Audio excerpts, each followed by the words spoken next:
facing your brother in an NFL game. Kind of your thoughts on the matchup again? It's a tough matchup. It's a very good football team we're playing this week, and highly ranked pretty much in every area. Winning football team, very physical, very tough, extremely well coached football team, no question about it. One of the best coaches of this generation, no question. I believe that. Even if he weren't my brother, I would say the same thing. So we've got our work cut out for us. Got to travel across the country and play on Monday Night Football. The guy that you're facing gets a lot of notoriety, the other coach, even though you're undefeated against him. Are you surprised at the amount of attention he continues to get? No. It's Jim is a great. He's a fun guy. He's my brother. I've known him, since he was born, and I've got that on him, a couple months. But he loves football, man. He loves his players. He loves football.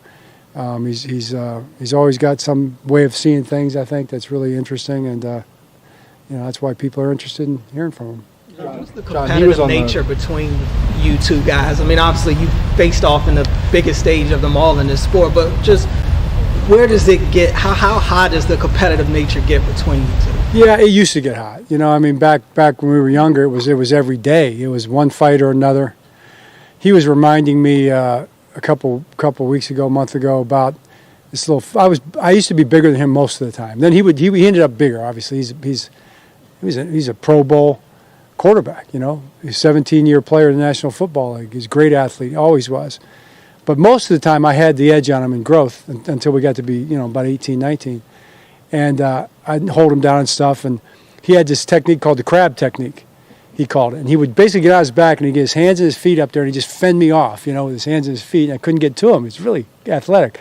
So I came up with a technique. We had these big brown pillows in our basement that you'd lay on to watch TV, these old suede brown pillows, corduroy brown pillows.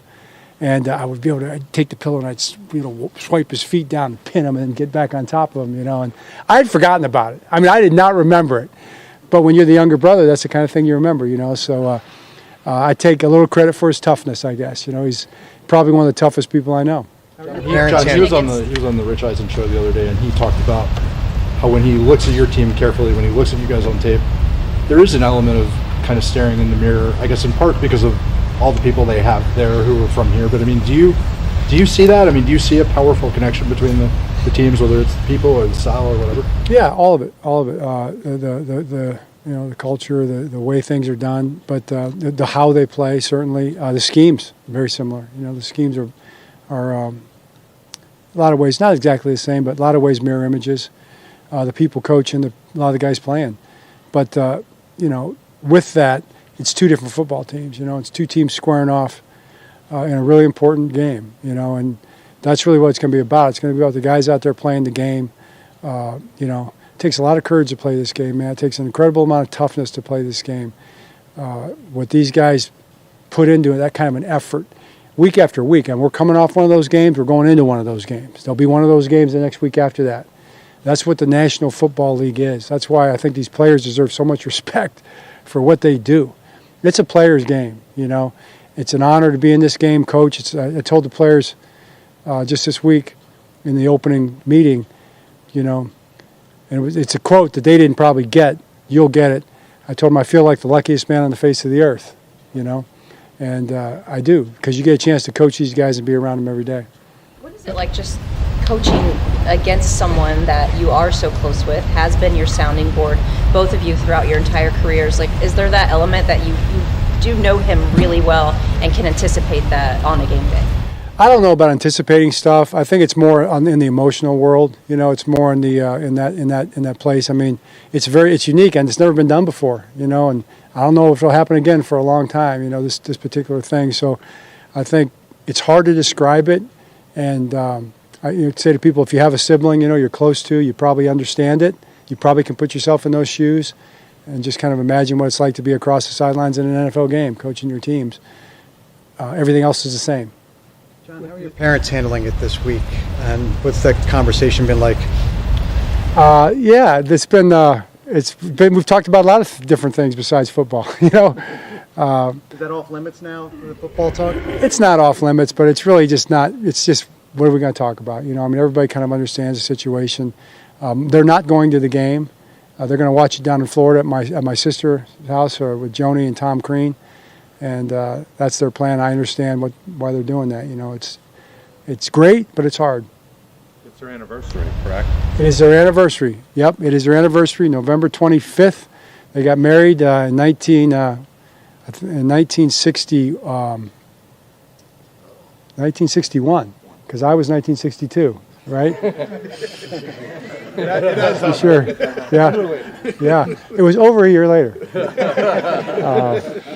Yeah, that'll be their anniversary. You take the Have you NFL told to the that? team stories about your guys' previous meeting, or stories like you just told us about growing up with Jim? What was it? Can you Have give you it? told your players stories about you guys growing up, or just to get No, them not really. I mean, we've told some stories over in the past, but not this week. You know, really this week it's too for the players and the coaches. It's not about that, because we have such a challenge. I mean, the challenge is playing the game. Getting in that game and playing that game against that team is the biggest challenge you could have, you know, and that's what everybody's focused on. John, to your point, obviously you're focused on the game, Jim's focused on the game. Will there be a moment where you are able to step back from it and appreciate it, or have a moment with him at some point? Is that different than maybe it would have been earlier in your guys' career when you faced each other? I'm sure we'll talk before the game, you know, the chit-chat before the game, and it'll be different because it's my brother, you know, than it is with other coaches, and it'll be great. We had that kind of moment before the Thanksgiving game. We talked before the Super Bowl, same way, and I don't think it's different in that sense. It's really cool, but you know, really, even when you're talking, your thoughts are on the game, you know, the teams. John, this team, the Chargers have already kind of turned the corner pretty quickly under Jim. When you watch the team, can you kind of see some of the elements that you can kind of pinpoint his fingerprint as to how this team has changed just within the last year? Absolutely. I mean, to me, it's a reflection of his coaching style. It's a reflection of his football personality. I think they've taken that on.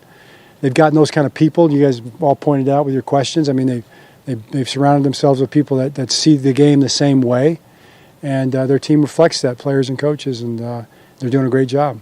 Beyond Jim, can you ever remember facing a team where both the offensive coordinator and the defensive coordinator had worked for you in the past? No, I can't say that I can recall that. Yeah, along those lines, I mean, when you look at the connections between the two teams, it's a long sheet of guys that are I don't want to say interchangeable, but they work for both Harbaughs. It's an amazing number. Does that change the game in any way in terms of planning and what the knowledge some of these people may have on you? It's different than other games, sure, because you know, we know the schemes pretty much, but there'll be wrinkles. You know, there'll be ideas. It's kind of the old, you know, they know what we know, that we know that they know that we know that they know what we know. You know, and with that there'll be wrinkles, I'm sure, but it's going to come down in the end to the players. And just to emphasize that, you know, all the scheme stuff is important, but most important is really how the game is played. You know, and who plays the best football game out there in terms of making the plays and playing disciplined football and playing physical football and blocking and tackling and all those things. The players, it's a player's game. And the players will be determining the outcome of it. John, you have any update on Roquan Smith, and is he one of those players that you'll have to battle if trainers are saying, I don't know about this one? He's working hard to get healthy. He's not ruled out by any stretch, I can say that, and he's working toward the game at this point. John, with 1 week away, Thanksgiving 1 week away, what are you still thankful for during this Thanksgiving season? Oh gosh, it's a great question. You kind of forget to be thankful sometimes, but like I told the team, I'm grateful for the blessings of family first. I told the guys in the meeting, you know, we go through these games and you know, tough losses. You know, we don't play as well as we're capable of playing, and you know, it cuts you right to the bone. You know, we all feel that way, and even in the wins, you know, you still want to try to get better. It's all you think about. There's really not too many things I care about. You know, I care about my relationship with my Creator. You know, number one, and my family. I really care about my family, and the football team. And I was joking with him, it's like call your buddies up from college or something and want to know how they're doing, and how's your family doing, and the truth is during the season, it's like I might ask. I'm sorry, guys, I might ask, but I really don't care. I really don't care. I can't think about that because we have these things that are so important to us going on right now, and I'm grateful to have those things in my life that are so meaningful: faith, family, and for us, football. That's kind of what it is. All right, thanks, Coach. I'm sorry, we got to take him. We got a couple All right, people away. thanks, guys. Thanks, John.